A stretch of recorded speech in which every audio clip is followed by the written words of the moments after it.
اسوہ حسینی رضی اللہ تعالیٰ عنہ شہید کربلا حصہ نمبر 3۔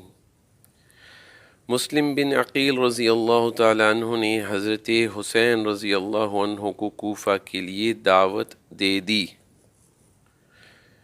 اس وقت مسلم بن عقیل رضی اللہ تعالیٰ عنہ کو یہ اطمینان ہو گیا کہ حضرت حسین رضی اللہ تعالیٰ عنہ تشریف لائیں تو بے شک پورا عراق ان کی بیعت میں آ جائے گا۔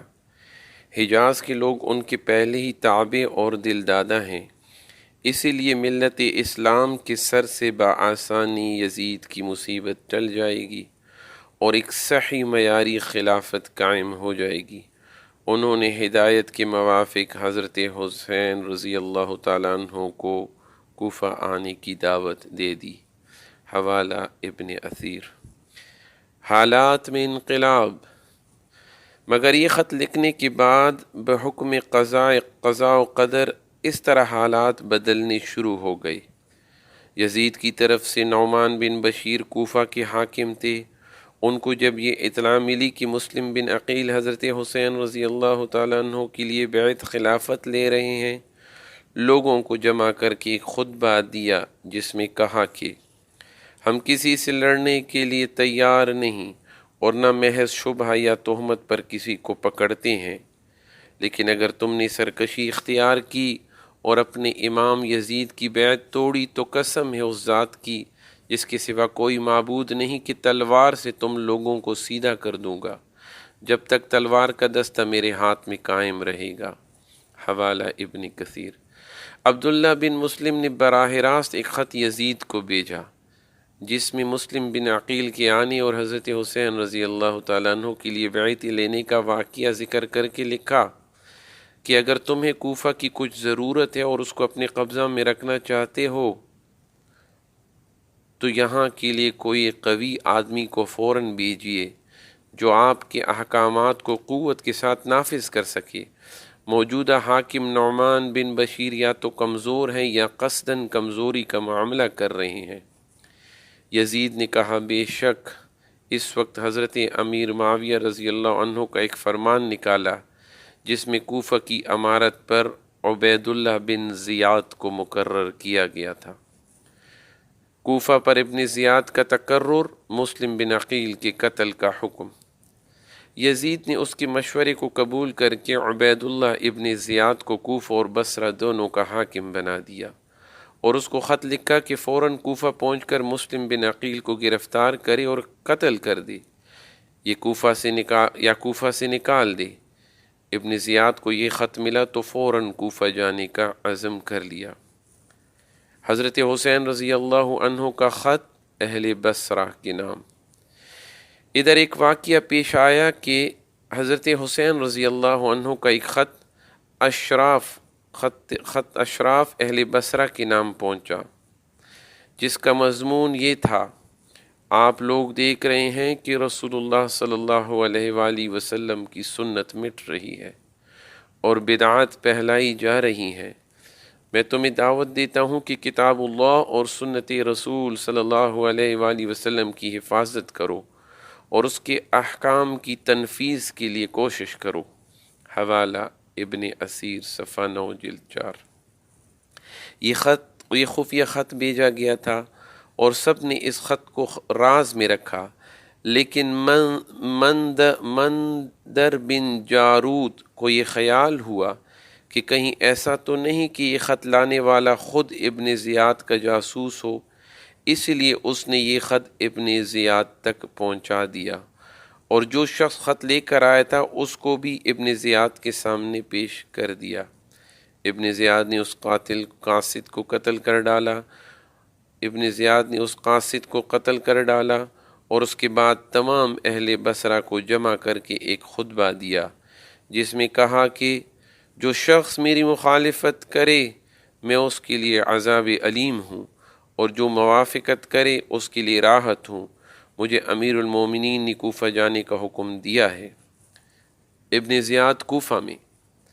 اس کے بعد ابن زیاد اپنے ساتھ مسلم بن عمر باہلی اور شریک بن عور کو لے کر کوفہ کی طرف روانہ ہو گیا۔ کوفہ کے لوگ پہلے سے حضرت حسین رضی اللہ تعالیٰ عنہ کی آمد کے منتظر تھے، اور ان میں سے بہت سے لوگ حضرت حسین رضی اللہ تعالیٰ عنہ کو پہچانتے بھی نہ تھے۔ جب ابن زیاد کوفہ پہنچا تو ان لوگوں نے یہی سمجھا کہ یہی حسین رضی اللہ تعالیٰ عنہ ہے۔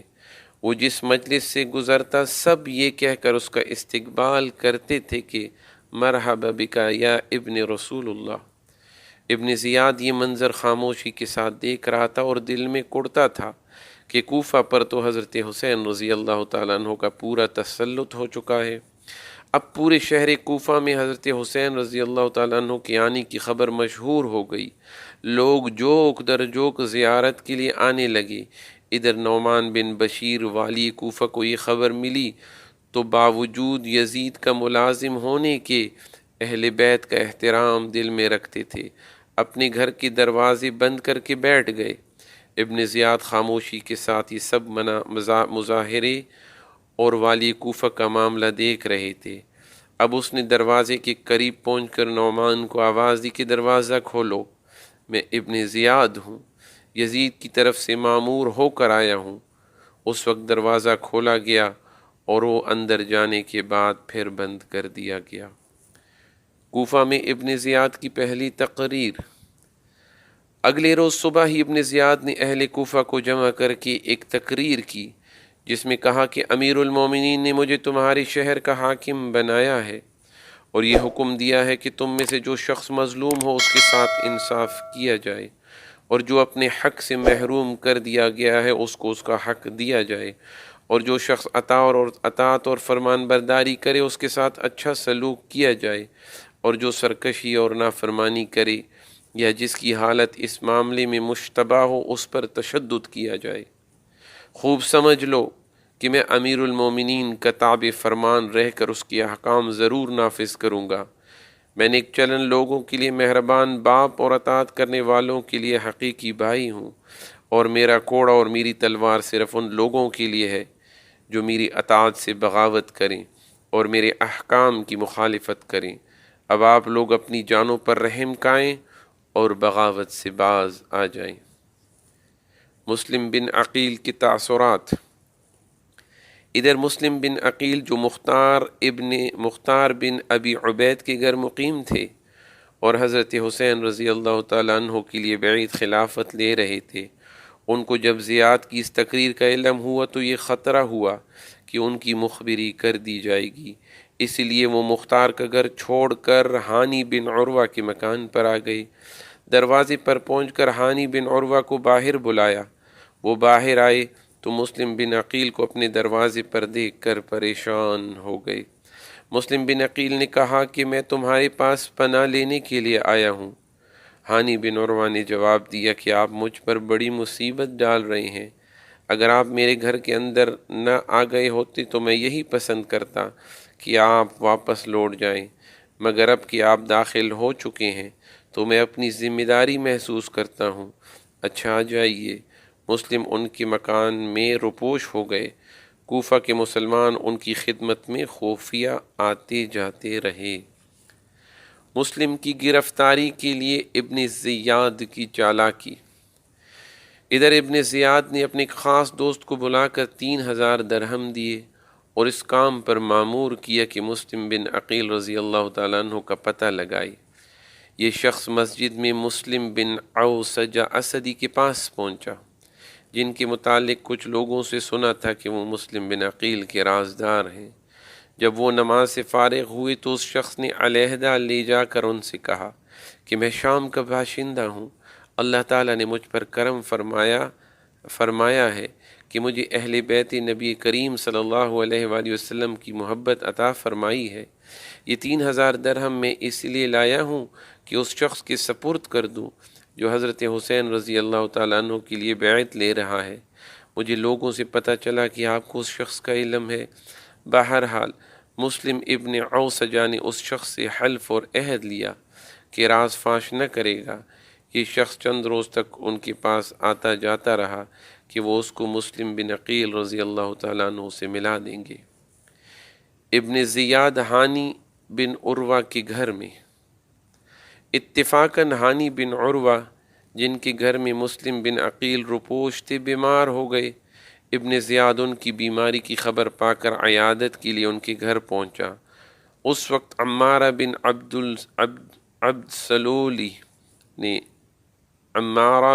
سلولہ نے ان سے کہا کہ یہ موقع غنیمت ہے کہ اس وقت دشمن ابن زیاد تمہارے قابو میں ہے، قتل کرا دو۔ ہانی بن عروہ نے کہا کہ شرافت کے خلاف ہے کہ میں اس کو اپنے گھر میں قتل کر دوں۔ یہ موقع نکل گیا۔ مسلم بن عقیل رضی اللہ تعالیٰ عنہ کی انتہائی شرافت اور اتباع سنت۔ شریک ابن عور نے بھی اس موقع کو غنیمت جان کر مسلم بن عقیل سے کہا کہ یہ فاجر آج شام کو میری عیادت کے لیے آنے والا ہے، جب یہ آ کر بیٹھے تو آپ یکبارگی اس پر حملہ کر کے قتل کر دیں، پھر آپ مطمئن ہو کر قصر امارت پر بیٹھیں۔ اگر میں تندرست ہو گیا تو بصرہ پہنچ کر وہاں کا انتظام آپ کے حق میں درست کر دوں گا۔ شام ہوئی اور ابن زیاد کے آنے کا وقت ہوا تو مسلم بن عقیل رضی اللہ تعالیٰ عنہ اندر جانے لگے۔ اس وقت شریک بن عور نے کہا کہ آج موقع ہاتھ سے جانے نہ دینا، جب وہ بیٹھ جائے تو فوراً قتل کر دینا۔ مگر اس وقت بھی ان کی میزبان ہانی بن عروہ نے کہا کہ مجھے پسند نہیں کہ وہ میرے گھر میں مارا جائے۔ اہل حق اور اہل باطل میں فرق۔ یہاں یہ بات قابل ملاحظہ ہے کہ مسلم بن عقیل رضی اللہ تعالیٰ عنہ کو اپنی موت سامنے نظر آ رہی ہے، اور نہ صرف اپنی موت بلکہ اپنے پورے خاندان اہل بیت کی موت اور اس کے ساتھ ایک صحیح اسلامی مقصد کی ناکامی دیکھ رہے ہیں، اور جس شخص کے ہاتھوں یہ سب کچھ ہونے والا ہے وہ اسی طرح ان کے قابو میں ہے کہ بیٹھے بیٹھے ان کو ختم کر سکتے ہیں۔ مگر اہل حق اور خصوصاً آل بیت اطہار کا جو جوہر شرافت اور تقاضائے اتباع سنت دیکھنے اور یاد رکھنے کے قابل ہے کہ اس وقت بھی ان کا ہاتھ نہیں اٹھتا۔ یہی اہل حق کی علامت ہے کہ وہ اپنی ہر حرکت و سکون اور ہر قدم پر سب سے پہلے یہ دیکھتے ہیں کہ اللہ تعالیٰ اور اس کے رسول کے نزدیک ہمارا یہ قدم صحیح ہے یا نہیں، اور اگر کتاب و سنت سے یا تقاضائے شرافت سے ان کی اجازت نظر آتی ہو تو اپنا سب کچھ قربان کرنے اور مقصد کو نظر انداز کرنے کے لیے تیار ہو جاتے ہیں۔